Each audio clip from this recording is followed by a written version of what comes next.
Bonjour, le projet de loi de finances pour 2014 prévoit de réformer les dispositions du PEA, le plan d'épargne en action.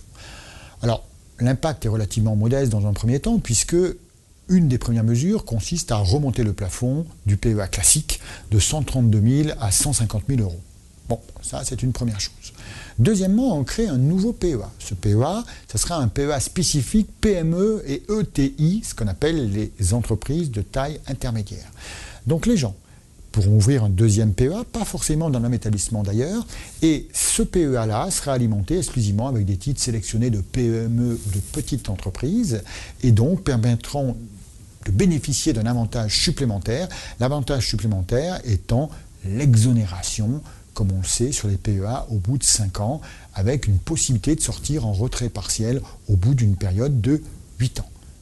Attention, les prélèvements sociaux sont concomitamment réformés. Ça veut dire que dans les deux PEA que je viens de décrire, les prélèvements sociaux seront désormais calculés au taux plein de 15,5 en cas de rachat, et il n'y aura plus de décompte par date d'acquisition, tel que c'était le cas auparavant. C'est le projet de financement de la sécurité sociale pour 2014 qui le prévoit ainsi.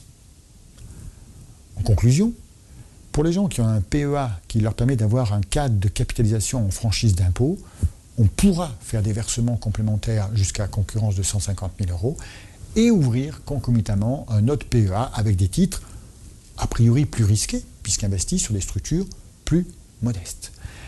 Alors, des fonds communs de placement spécifiques seront probablement créés par les établissements où on aura à la fois des actions et éventuellement des obligations convertibles, obligations en petite partie. Tout ça va être éligible au PEA et c'est la raison pour laquelle il est possible qu'on ait un développement important. En tout cas, il faudra probablement marquer date sur ces nouveaux PEA qui permettent d'être exonérés à terme.